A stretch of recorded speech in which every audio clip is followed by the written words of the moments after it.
Once upon a time, in a land far, far away, there lived a humongous and hairy giant named Wilfred.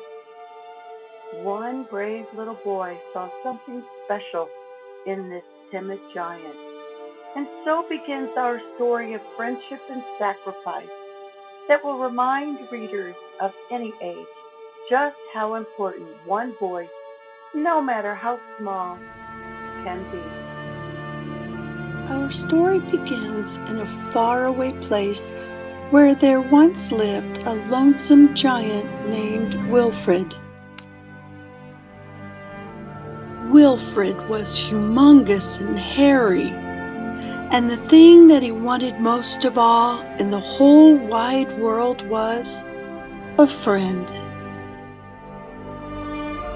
One day, Wilfred came across a little town with people in it.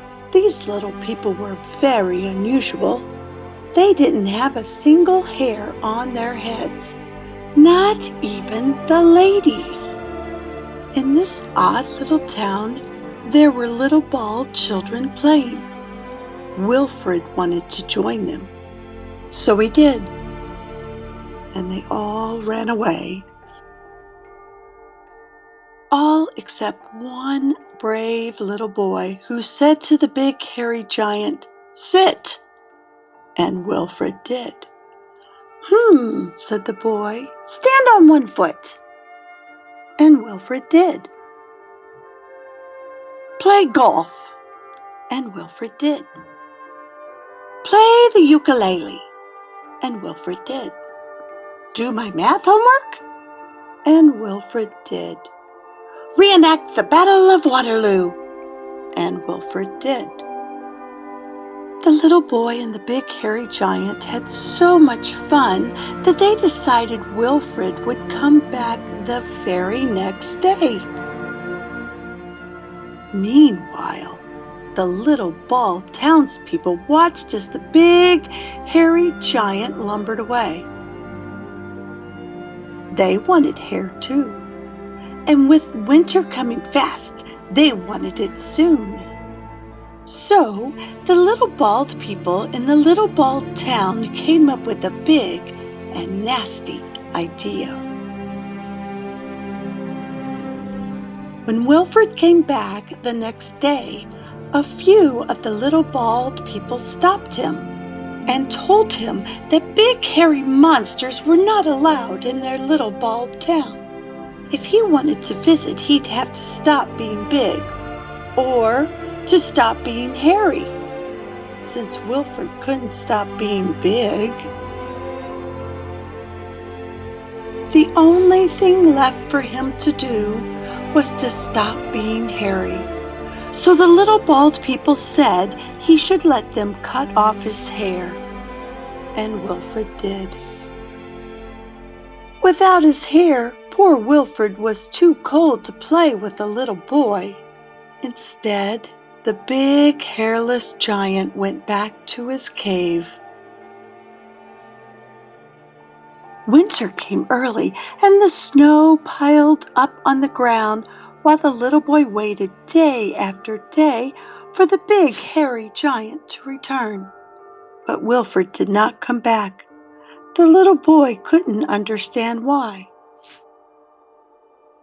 Until one afternoon, trudging back into town, he was met with a big hairy surprise. Some of the little bald people in the little bald town were not bald anymore. They had wigs. When the boy asked where they'd gotten all that hair, they just replied, "Just from some big hairy monster." Oh no! Without his hair, the giant would freeze. The little boy had to help him. He ran back home where he made giant mittens out of his blankets. Then the boy went to find Wilfred. That night a blizzard rolled in with great blustery gusts and tossed the boy about like a little bald snowflake and carried away his giant mittens. In the face of disaster and the danger of frostbite, the boy tried to stay calm. The snow fell and the winds blew through the night, and the next morning the town awoke minus one tiny member. The boy was missing. The town sent out a search committee, and they looked and looked, and they looked for the lost little boy. Until at last they found him safe and warm. Because in the night, when the boy was lost, he had shouted, "Please save me!" And Wilfred had. The little townspeople felt sorry. This creature wasn't just a big, hairy monster. He was a hero, and he needed their help.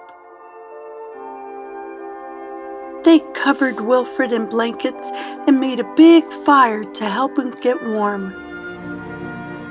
Then they took all their wigs and sewed them back together into a great big hairy suit for Wilfred to wear. And that's how Wilfred came to have a zipper, a smile, and a very best friend.